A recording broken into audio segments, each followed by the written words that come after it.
Han visto algunas de las predicaciones en YouTube, se han dado cuenta que yo siempre al principio pongo una melodía tocada al piano. Esa melodía tocada al piano, para que ustedes sepan, es una melodía enviada, no es que yo la he copiado de alguna parte, sino que me la han enviado directamente para ponerla en nuestro YouTube. Así que no tengo problemas con los derechos de autor de YouTube porque lo tomé de alguien. Es una hermana en Argentina que se llama María Victoria Erazo Olexa. Ella misma se inspira y hace la melodía y ella misma la toca al piano. Así que las melodías son de ella y ella con amor, aunque no los conoce ustedes, toca al piano la melodía. Pero les cuento este testimonio y seguramente cuando yo ponga la grabación ponga unas palabras de ella para que escuchen su voz con un pequeño poema que ella hizo, muy breve, que pusieron anoche por una radio en Argentina, dándole gracias a Dios porque ella se vio grave la semana pasada. Ella me avisó que un trombo, lo habían detectado un trombo y que iba directo al pulmón. Ustedes saben que eso puede ser letal. Cuando ella me dijo, pastor, ore por mí, en este momento estoy llegando al hospital y me dicen que estoy en peligro para la vida con un trombo llegándome al pulmón. Bueno, nos pusimos a orar rápidamente por ella, lo hemos mencionado en los viernes en la oración, y el Señor, a Dios gracias, ha hecho el milagro. El Señor la sacó del hospital y la salvó de ese trombo. Y podrán escuchar a María Victoria con un pequeño poema agradeciéndole al Señor. Después de algunos días donde estuve aislada del mundo, me encuentro de vuelta en casa. La luz que generosamente entra por la ventana me tiende su mano y me levanta. Reviso las flores de mi jardín y noto que todas ellas están cubiertas con polen dorado. Sí, lo sé. Todo lo que se encuentra aquí, en mi mundo, mi pequeño universo, me estaba esperando. La llama de mi corazón se aviva con leños de gratitud, recordando cuando en la noche más oscura de mi vida fui rescatada por un ángel cuando crucé el umbral de la alabanza.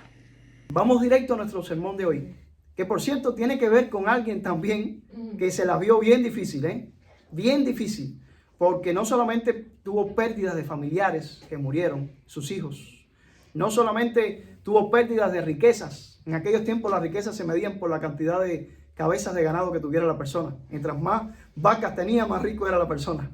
Y era un hombre muy rico y lo perdió todo. Pero además de eso se enfermó también, porque acuérdense que el tentador, el diablo, pues precisamente paseaba delante del Señor. Aquí se toca, por cierto, un misterio que tiene que ver con esa persona del diablo. Y por cierto, tenía en aquel momento ciertas libertades que ya hoy no tiene. Esto que él hacía en aquel momento ya no puede hacerlo. Pero lo que sí el diablo no ha dejado de ser es nuestro enemigo y nuestro acusador, ¿verdad? Le encanta atacarnos. Y dice que en aquellos tiempos todavía el diablo podía llegar delante de Dios y acusar. Y en aquel momento el diablo, Dios le dice, bueno, dime, que vienes de rodear la tierra, ¿qué ves allí? ¿No te has dado cuenta que hay un hombre allí que es fiel a mí? Y que nada ni nadie hace que él deje de ser mi testigo. Y entonces Satanás le dice, sí, pero eso es porque le va muy bien. Así es cualquiera, ¿verdad? Es un hombre rico, es un hombre próspero, tiene una linda familia, está bien de salud, pero empieza a dañarle todo eso. Y entonces ahí se cuenta cómo el Señor le da permiso. Y esto sí es bien interesante, ¿eh? Porque, y entra otro misterio también, y este sermón es un sermón y no puede ser una clase de teología, pero de todas formas podemos mencionar ciertas cuestiones que luego ustedes pueden estudiar y podemos estudiar más a profundidad de la voluntad permisiva de Dios. Sabemos que no es que Dios quisiera que el mundo fuera lo que Él creó para que fuera, un paraíso, ¿verdad? Ese fue su propósito. Y que todo aquí estuviera color de rosa y todo estuviera bien. Pero lamentablemente ustedes saben que llegó el pecado para lamentablemente echarlo a perder todo y que viniera la maldición. Y luego de eso, en este mundo se sufre bastante. Y hay cosas que nos pasan a nosotros en este mundo que son cosas tristes. No podemos negarlo. El Señor Jesucristo no nos engañó y nos dijo, en el mundo tendréis aflicción, pero confiad, yo he vencido al mundo. Y el Salmo 23 estaba diciéndolo que nosotros podíamos andar en valle de sombra de muerte. Podía ser que anduviésemos en valle de sombra de muerte. No nos prometía que no íbamos a andar en valle de sombra de muerte. Lo que sí nos prometía que era que Él estaría con nosotros cuando estuviéramos atravesando el valle de sombra de muerte. Pero en realidad Dios se duele y Dios llora con nosotros cuando ve que sufrimos, porque Él no quisiera que sufriéramos. Pero sabemos también, como dice Romanos, que a los que a Dios aman, y esto es un misterio grande, pero a los que a Dios aman, todas las cosas les ayudan a bien. Claro, esto es a los que conforme a su propósito son llamados. Pero la voluntad permisiva de Dios. En este caso vemos cómo el diablo es el que quiere infringir daño a Job. Y eso no es lo que Dios quería. Lo que Dios en este caso quiere es demostrarle al diablo que Job no se va a quebrantar. Y afortunadamente, mis amados hermanos, Job es fiel. Job es fiel aún a pesar de sufrimientos enormes. Y es un libro que nosotros tendemos a leer cuando sufrimos. Yo mencionaba personas que han estado enfermas, que han pasado por pruebas. Y por eso digo, miren qué interesante que nos corresponde hoy predicar acerca del libro de Job. Porque hemos estado viviendo pruebas, todos en general, porque todos vivimos la misma época. El año 2021, el año, ya iba a decir post pandemia, ojalá que yo pudiera decir post pandemia, pero todavía estamos en medio de la pandemia. Y bueno, esta semana, entre las personas que oramos, ya lo mencioné hace un rato, oramos por una tía que se llama Luisa, que ni siquiera sabemos bien si precisamente se vio grave como consecuencia quizás de una reacción a la primera dosis de la vacuna. No es algo que puedo afirmar. Pero lo que les quiero decir es que estamos en un mundo donde estamos en el peligro de que te puedes morir lo mismo por la pandemia que por la vacuna de la pandemia, que por el antídoto, que el Señor nos bendiga. Y en este caso, en nuestra congregación, el Señor ha sido muy bueno. Que las personas que han estado directamente de nuestra congregación contagiados están bien e incluso celebrando aniversario de bodas. Así que el Señor ha sido grande, el Señor ha sido grande, como Job, que termina con un final feliz. O sea, todo en el libro de Job al final se le restituye a Job. Y es cierto que un hijo no puede sustituir a otro, pero Job vuelve a tener otros hijos, Job vuelve a recuperar la riqueza y Job vuelve a recuperar la salud, porque había perdido la salud. Recuerden que Job lo atrapó incluso una enfermedad en la piel, era como una especie de sarna, que tenía él una picazón tan terrible que dice que cogía hasta tiestos, tizones, para quemarse ahí. Debe haber sufrido terriblemente.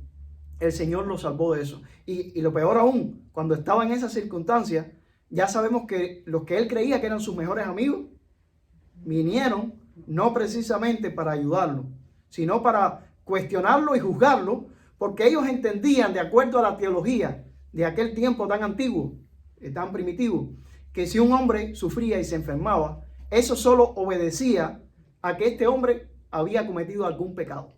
Y si el sufrimiento era grande, era que el pecado había sido grande. Entonces ellos llegaron allí a interrogar a Job y a decirle: confiesa que has hecho y arrepiéntete de lo que has hecho, porque hasta que no te arrepientes y no confieses, vas a seguir sufriendo de esta manera. Con esto sus amigos lo que hicieron fue amontonar más sufrimiento de Job. Y por decir los amigos, porque su propia mujer, su propia esposa, al verlo en esa circunstancia, le dijo: maldice a Dios y muérete, acaba de morirte. Es terrible por lo que pasó Job, pero vemos que tenía un propósito. Y así, mis amados hermanos, nuestras vidas a veces tienen propósitos aún en las circunstancias adversas que no entendemos, porque muchas veces no entendemos el sufrimiento. El sufrimiento es uno de los grandes misterios, y sobre todo cuando no es solamente cuestión de entender, sino de vivirlo y de experimentarlo. Pero el libro de Job nos ayuda a afrontar el sufrimiento, nos ayuda a irnos por encima de la situación presente y momentánea e irnos más allá, irnos a pensar en que Dios nos puede ayudar y que aún hay algún propósito en nuestro sufrimiento. Y si puede haber algún propósito en nuestros sufrimientos para glorificar el nombre de Dios, pues, mis amados hermanos, entonces que el Señor se glorifique en nosotros en medio de nuestro sufrimiento, porque para sufrimientos Dios, que envió a su Hijo a este mundo y sufrió indeciblemente por nosotros en la cruz. Así que si nuestro sufrimiento puede ayudar a algo, a la obra maravillosa de Dios, aunque nos duela, o porque precisamente nos duela, para Él sea la gloria, ¿verdad? Porque no por gusto. Dice la palabra también en Romanos 12:1, que tenemos que ofrecer nuestros cuerpos en sacrificio vivo, santo y agradable a Dios. Nuestros cuerpos, más que nuestros cuerpos, son de Él, le pertenecen a Él, y que Él se glorifique en nosotros. Anoche hablaba yo con un tío en Cuba, que es un pastor jubilado, mi tío Gerardo Barroso, y él me decía: ya estoy hecho un viejo, tengo 75 años, me decía él. Pero lo cierto es que yo le decía algo que mi tío también me confirmó. Le dije: bueno, tío, recuerda lo que dice la Escritura, que aunque este hombre exterior se va envejeciendo, el interior, sin embargo, se va rejuveneciendo de día en día. Así que, mis amados hermanos, en el libro de Job nosotros encontramos una fuente tremenda para encontrar ánimo en medio de la desesperación y en medio de la falta de respuestas. Y sobre todo en este capítulo 38, que yo tuve que escoger un texto para predicar de todo el libro de Job, y me era muy difícil, porque el libro de Job completo es un libro maravilloso. Incluso, hablando ya de la parte del libro, no tanto del protagonista, sino del libro como tal, estamos ante una de las joyas de la literatura oriental. Es reconocido así este libro. De todo el Oriente antiguo, este libro es una joya. Y es increíble cómo este libro muestra además tanto conocimiento, siendo un libro antiguo, porque los historiadores dicen que Job fue más o menos, pudo haber sido contemporáneo en la época de Moisés. Entonces estamos ante uno de los libros más antiguos de la Biblia. Sin embargo, llama la atención que este libro, además de ser una joya de la poesía hebrea, tiene conocimiento, y este capítulo 38 lo muestra, tiene conocimientos tremendos de geografía, tiene conocimientos tremendos de botánica, conocimientos tremendos de zoología, de animales. Y en este mismo capítulo ustedes ven que se mencionan los animales, y conocimiento de los astros, de las estrellas. Se mencionan aquí nombres de constelaciones.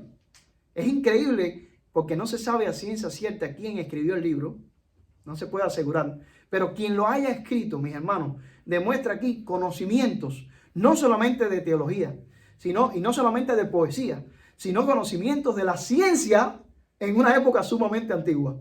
Por eso me encantó la canción que tuvimos antes de este sermón, Creo en Dios. Porque creo en Dios, y yo nunca me había dado cuenta cómo le pega al libro de Job, en el sentido de que es una persona que, a pesar de la tormenta y a pesar de las adversidades, se afirma en medio de la tribulación diciendo: yo creo en Dios, aún en medio de los problemas. Y entonces la misma canción pues da como argumentos que nos encontramos en este capítulo 38. en la creación, en la naturaleza, en las estrellas, en los astros, en el sol. Entonces, el capítulo 38 lo escogí como tal, porque es un capítulo donde Dios está hablando.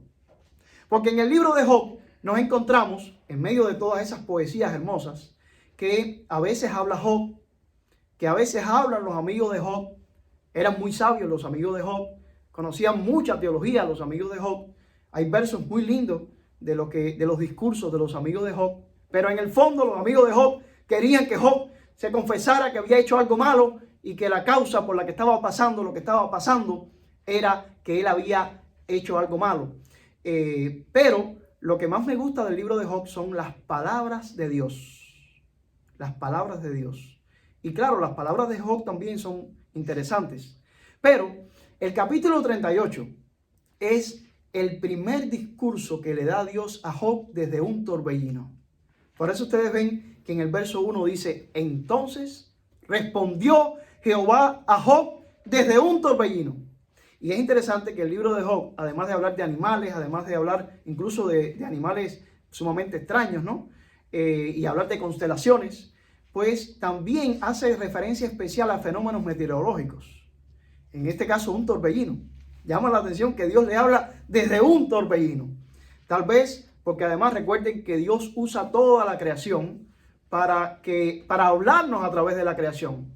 No por gusto, mi mamá me enseñó un cantico desde niño que decía: la luna y las estrellas dicen, Mario, Dios te ama. Y es que los cielos cuentan la gloria de Dios, ¿verdad? Y el universo anuncia la obra de sus manos, el firmamento anuncia la obra de sus manos. Por lo tanto, aún también en los fenómenos naturales, aún en la fuerza devastadora de un torbellino, nos damos cuenta si se nos había olvidado que no somos nada. Porque yo creo que el libro de Job nos ayuda a entender eso, que como seres humanos nosotros somos sumamente frágiles y a veces nos creemos cosas, a veces nos endiosamos, a veces pensamos que somos algo cuando en realidad no somos nada. Y si algo somos y tenemos, se lo debemos totalmente a Él. Pues bien, Dios habla desde el torbellino tal vez porque un torbellino es uno de esos fenómenos naturales donde nos quedamos sin palabras y aterrados, conscientes de que somos sumamente pequeños. Y desde un torbellino, Dios le da más de un discurso a Job. Pero este es el primer discurso de Dios desde el torbellino. Dios ha dejado que en el libro de Job hablen los amigos de Job todo lo que tienen que decirle a Job. Que hable la mujer de Job, que hable Job.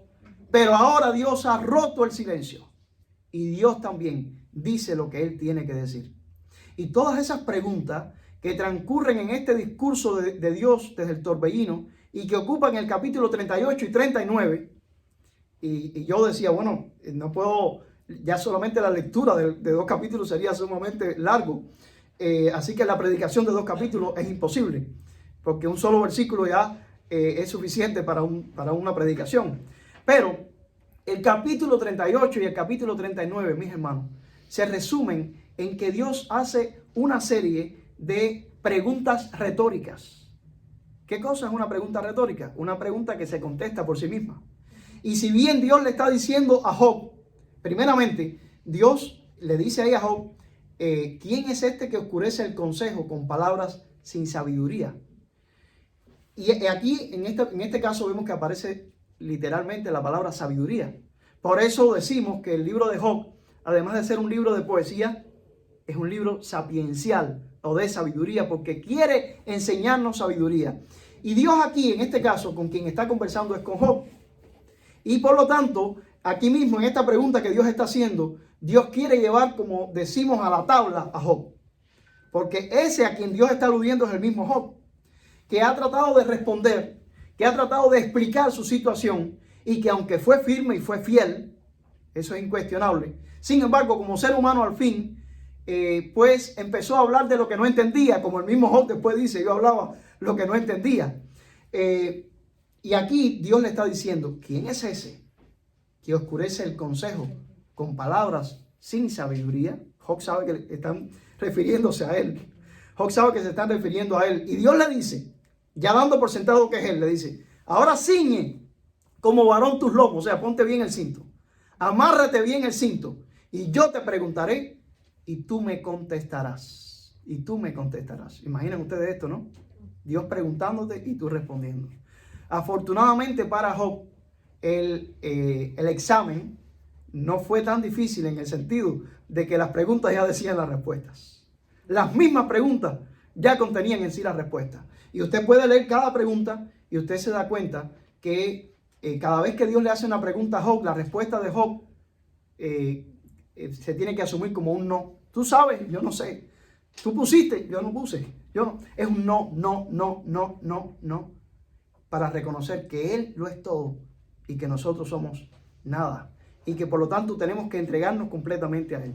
De todas las preguntas, por supuesto, que hay en esos 2 capítulos, que son, cada verso contiene una pregunta o algunos versos forman parte de una sola pregunta. Pero yo tomé solamente algunos pocos versos donde Dios se dirige directamente a Job, porque hay preguntas que son generales, pero hay preguntas donde se incluye la palabra tú. O sea, le está hablando directamente a él y son bien interesantes. Por ejemplo, el verso número 4 de Job 38. Dios le dice a Job, ¿dónde estabas tú? ¿Dónde estabas tú? Y en este caso le dice, cuando yo fundaba la tierra. Y por supuesto, la respuesta de Job ahí era, no estaba. No estaba. Pero esa pregunta de Dios, ¿dónde estabas tú? Es una pregunta que nos increpa a todos nosotros, yo creo.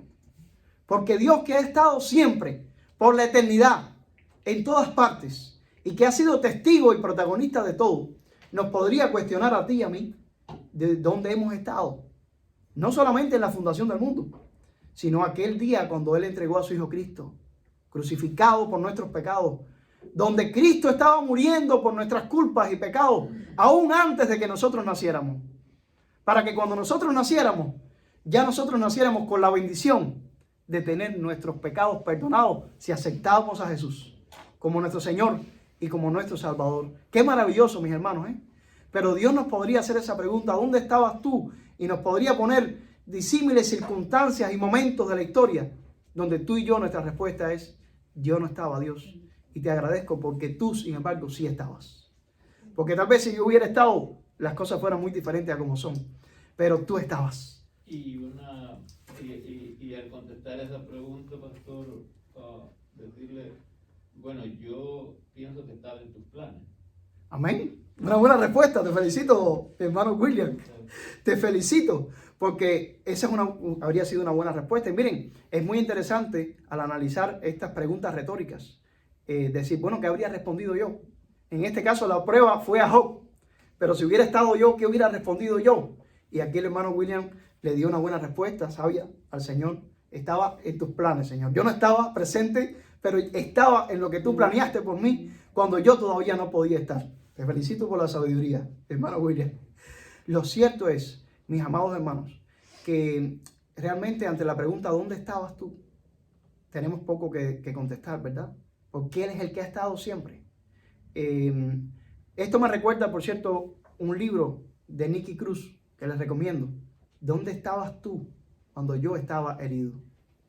Es un libro conmovedor donde Nicky Cruz, por cierto, aborda sufrimientos de seres humanos y la pregunta, ¿dónde tú estabas cuando yo estaba herido? Esa es una pregunta que nos interpela a cada uno de nosotros, ¿no?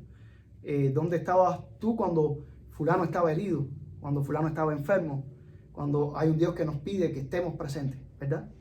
Ahora, hay otras preguntas en los capítulos 38 y 39 donde está el tú, donde Job se siente ahí totalmente cuestionado e increpado. El verso 12, por ejemplo, dice, ¿has mandado tú a la mañana en tus días? O sea, la pregunta en el 4 era, ¿dónde estabas tú? Pero ahora la pregunta en el verso 12 es, ¿has mandado tú? Y nosotros los cubanos decimos, yo no mando ni en mi casa, ¿verdad? Ni en mi casa yo mando, Señor. Así que, ¿qué me dices tú que has mandado tú a la mañana en tus días? Y mis amados hermanos, yo creo que aquí cada uno de nosotros tiene que alabar el nombre de Dios y darse cuenta que gracias a Dios que nosotros no mandamos y que es el Señor el que tiene el control, ¿verdad? Porque nosotros no mandamos ni en nuestros propios cuerpos. Ustedes se dan cuenta que ustedes se levantan en la mañana y ustedes no tienen que darles órdenes a su cerebro, ni a su corazón, ni a sus pulmones, ni a sus riñones. Ustedes se imaginan que ustedes tuvieran mismos que programarse autoprogramarse sus órganos. Sin embargo, mis amados hermanos, nosotros malamente nos preocupamos por ver cómo está nuestro rostro en el espejo y tratar de mejorarlo un poquito. Pero no tenemos que preocuparnos absolutamente de cómo estamos funcionando por dentro. El Señor hace que tu maquinaria perfecta esté funcionando y esté trabajando. Es maravilloso. Entonces, ante la pregunta, ¿has mandado tú? Nuestra respuesta es, Señor, y alégrate que no haya mandado yo. Alégrate que el que mande seas tú, porque tú lo haces perfecto, ¿verdad? Porque ¿qué sería si yo tuviera que definir algo y si yo tuviera que darle órdenes a mi corazón para que funcionara? Así que la pregunta retórica para Job se convierte en una pregunta donde nosotros reconocemos nuestra insuficiencia, pero reconocemos por otro lado la total suficiencia de Dios. En el verso 16 hay otro tú, directamente preguntándole a Dios a Job. Y en ese caso dice, ¿has entrado tú hasta las fuentes del mar y has andado escudriñando el abismo?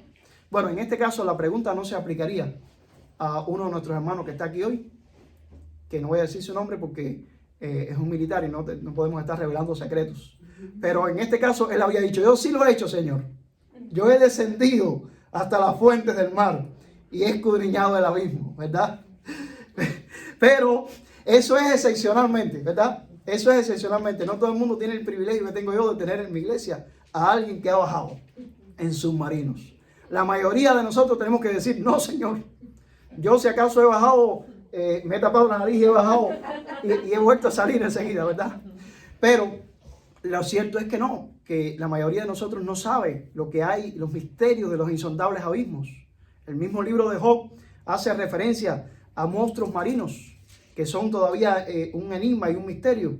Y dicen algunos que hay muchos animales todavía, sobre todo del mar, que ni siquiera sabemos que existen. Pero en esta pregunta, ¿has entrado tú? Tenemos que reconocer que no, que nosotros malamente entramos por la puerta de nuestra casa, ¿verdad?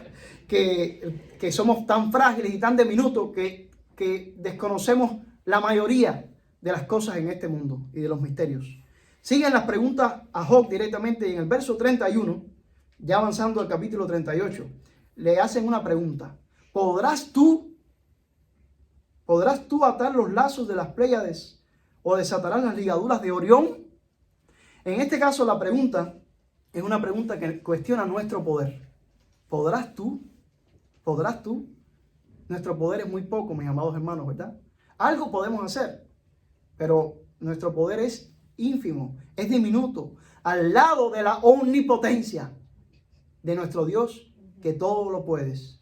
Nosotros podemos muy poco. Claro, nuestras fuerzas se multiplican cuando nos ponemos en las manos de Él, ¿verdad?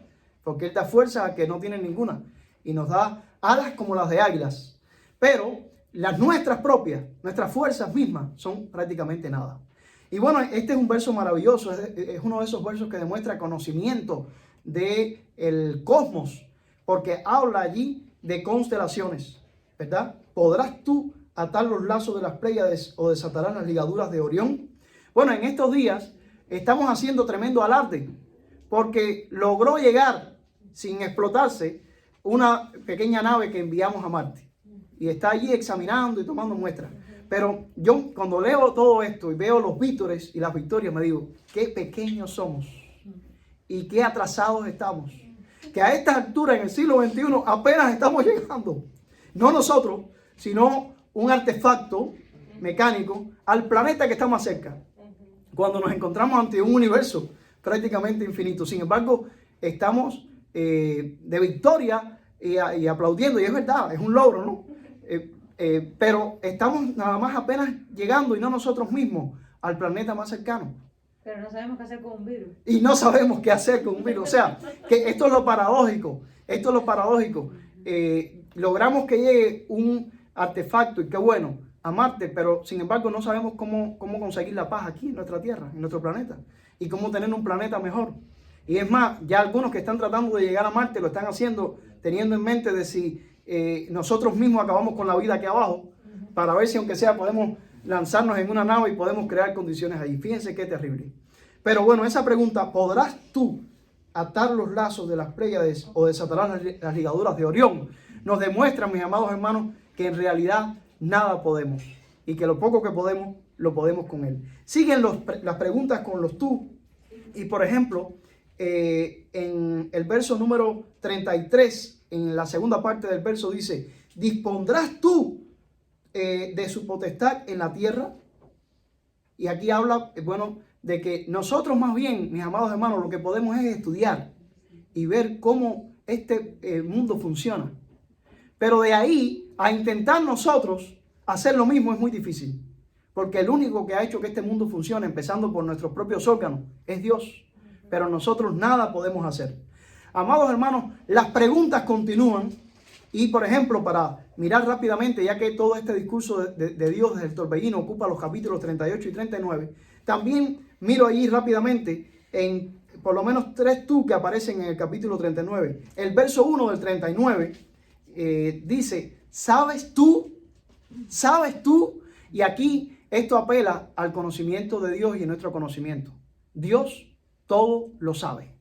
Es omnisciente. Pero en cambio, ¿nosotros qué sabemos? Nada o prácticamente nada. Como dijo uno de los más famosos científicos, yo creo que fue uno de los mejores, porque su frase clásica es, solo sé que no sé nada. Así que ese, pues la verdad que dijo una de las cosas más sabias que se han dicho en este mundo. Así, el verso 13 y 19 del capítulo 39 también hacen otra pregunta. En este caso, ¿diste tú? Y en este caso, pues, me resultó gracioso porque esta semana, por el cumpleaños de Rachel, la llevamos a un lugar de animales y habían unos pavos reales. Y ahí me quedé encantado por lo hermosas que son esas plumas, ¿no? Pero yo dije, esta pregunta me viene como a mí, que vi esta semana un pavo real. Dice el verso 13 del 39, ¿diste tú hermosas alas al pavo real o alas y plumas al avestruz? Y mi respuesta es, ante esto, no, Señor. Ni siquiera le pude poner las plumas al pavo real. Ni siquiera al avestruz. Y si se las hubieras puesto, por favor. Y si se las hubiera puesto, por favor, habrían quedado muy diferentes. Y bueno, el último de las preguntas con el tú es el 19 del 39, donde Dios, claro, en aquella época, pues el caballo era, en este caso, uno de los medios de transportación. No teníamos autos ni teníamos nada, ¿no? Y dice, ¿diste tú al caballo la fuerza? ¿Vestiste tú su cuello de crines ondulantes? No, ni las crines le pude poner al caballo. Tal vez le pude poner encima de las crines, ¿verdad? Para poder llevar al caballo y pude ponerle una montura. Pero ni le pude dar la fuerza, ni siquiera le pude poner las crines al caballo. Entonces, mis amados hermanos, todas estas preguntas retóricas de Job, son 2 capítulos, Dios hablando desde el torbellino, ponen a Job, ¿saben cómo? Chiquitico, chiquitico, chiquitico. Cada pregunta, me imagino a Job poniéndose cada vez más pequeño, más pequeño, más pequeño, avergonzado, porque si Job pretendía, tratando de darle una respuesta a sus amigos, que él sabía algo, ahora después de esto que Dios le está diciendo, Job es completamente consciente de su insignificancia. Y no por eso me extraña la respuesta de Job, que está en el capítulo 40, en el verso número 4 y 5, donde Job dice, he aquí que yo soy vil, ¿qué te responderé? Mi mano pongo sobre mi boca. Una vez hablé, mas ya no responderé. Aún 2 veces, mas no volveré a hablar. O sea, Job dijo, más me vale quedarme callado. Más me vale ponerme la mano en mi boca y silenciarme, porque no tengo respuesta, Señor. Bueno, mis amados hermanos, esto yo considero que es el resumen del libro de Job. Ponernos en nuestro lugar y poner a Dios en su lugar. Nuestro lugar, ¿cuál es nuestro lugar? Seres humanos que tenemos que reconocer que si aquí estamos y que si somos, se lo debemos a Él, por su voluntad. Pero que encima de eso, de que Dios nos lo ha dado todo y nos compartió la vida, somos pecadores. Somos pecadores porque hemos fallado a Él. Y que la paga del pecado es muerte. Y que por lo tanto, a no ser que aceptemos el único camino de salvación que Dios ha dispuesto, que es su Hijo Cristo, quien vino del cielo para morir por nuestros pecados, para que cualquiera que crea en Él no se pierda, mas tenga vida eterna, estamos totalmente perdidos. Así que quiera Dios que al ponernos en el lugar de Job y empequeñecernos como Job. Miremos a Dios, que la intención de Él no es humillarnos, la intención de Él es que comprendamos en nuestro lugar en esta historia y entendamos que a pesar de que somos tan pequeños, Él nos ha amado de tal manera que envió a su Hijo Cristo al mundo, porque esto hace todavía más grande la historia de la salvación, que siendo nosotros tan pequeños, Dios nos haya amado de tal manera. Creo que el Salmo número 8, y la semana que viene predicaremos de los Salmos, pero el Salmo número 8, en el verso 4, resumiría todo esto que hemos predicado hoy, donde el salmista se pregunta, ¿qué es el hombre? Para que tengas de él memoria, y el Hijo del Hombre, para que lo visites.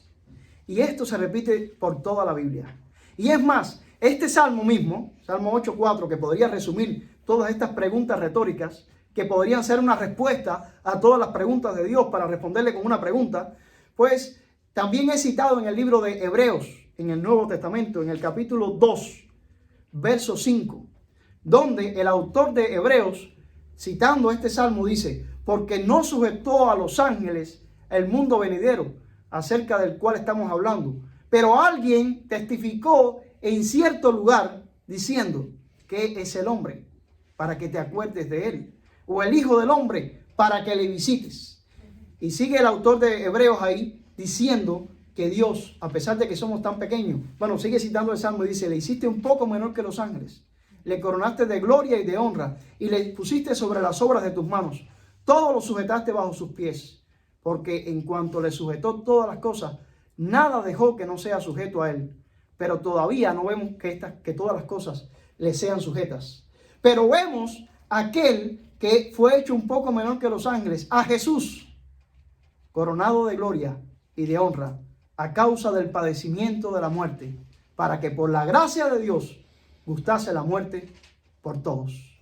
Y lo dejamos ahí, porque creo que esta es la respuesta más linda a sus propias preguntas, la da Dios, al decirnos, es cierto que no eres nada si te comparas a todo lo que yo he hecho, pero a pesar de ser tan pequeño, yo te he amado de tal manera que he enviado a tu Hijo Cristo a morir por ti. Y esto te hace grande, porque siendo tan pequeño, que yo mande a mi Hijo Cristo a salvarte, te demuestra que te amo, como si fueses inmensamente grande. Y mis amados hermanos, estamos viviendo en un mundo donde hay mucha gente que no ha podido entender. Yo le doy gracias a Dios si tú te has puesto en el mismo lugar de Job. Y si tú también, igual que Job, dices, Señor, ante ti tengo que callar. Ante ti, como mejor salgo es en silencio, entendiendo mi pequeñez, mi insignificancia y entendiendo mis pecados. Si voy a hablarte, en todo caso que sea, para confesarte mis pecados y pedirte que me perdones por ellos. Y para decirte que acepto a Jesús como mi Salvador. Y yo les felicito a ustedes si ya lo han hecho. Pero hay mucha gente a nuestro alrededor que no lo ha hecho. Hay mucha gente que es prepotente, que se creen algo siendo nada, o gente que ha entendido que no es nada, pero no ha comprendido todo lo que Dios quiere decirle, porque no ha entendido el mensaje de Dios, de que aun cuando somos pecadores, Dios nos ha amado y ha enviado a su Hijo Cristo. Y de nada sirve que una persona se quede entendiendo su fragilidad, sin comprender que a pesar de esa fragilidad y que a pesar de los pecados, Dios le ha amado. Por eso siempre les invitamos a ustedes que ya han comprendido y que ya han entendido, a ayudar a otros a entender el mensaje de salvación. Y le lanzamos este reto de Who is your one. Encuentra aunque sea uno. No va a ser muy difícil, ¿eh? Estamos rodeados de personas que no han entendido de la salvación en Cristo Jesús. Yo quiero compartirles a modo de animarlos para compartir con los demás, un tratado que se llama La Historia Precisa, que fue escrito por el famoso autor Vernon McGee y contiene versos exactos que creo que son los que mejor pudieras tener en tu boca para contarles a los demás el Evangelio. Les voy a compartir este tratado por dos razones. Te dirá, pastor, yo no necesito tratado, yo hace tiempo que me convertí ya. Bueno, se lo da a otro que no se haya convertido. Pero antes de dárselo, yo les pido por favor en sus casas que lean los versos exactos que cita Vernon McGee aquí para contarle a esa persona a la cual tú le vas a hablar de Jesús, usando versos de la Biblia, la historia de la salvación y la historia precisa. Te felicito a ti que ya igual que Job has entendido. Pero por favor, no te quedes entendiéndolo tú solo. No seas egoísta. Háblale a otros la historia de Cristo. Que no se queden sintiéndose pequeños después que les expongas todas estas preguntas que hace Dios. Que se vayan al mismo cielo entendiendo que Dios vino para darnos vida eterna en Cristo Jesús. Y que el Señor les bendiga. Oremos. Padre, te doy muchas gracias por mis hermanos que hoy han meditado junto conmigo en estas preguntas que tú le hiciste a Job. Preguntas que se contestan por sí mismas. Y nosotros llegamos a la misma respuesta de Job, Señor. Entendiendo nuestra insuficiencia, entendiendo nuestra pequeñez, entendiendo que somos diminutos, pero peor aún que a veces siendo tan pequeños nos creemos ser algo siendo nada. Pero gracias porque también hemos entendido la otra parte. Y es la otra parte donde, a pesar de ser tan pequeños, somos objetos de tu amor. De tal manera que enviaste a tu Hijo Cristo a este mundo para morir por nuestros pecados. Gracias porque viniste a salvarnos.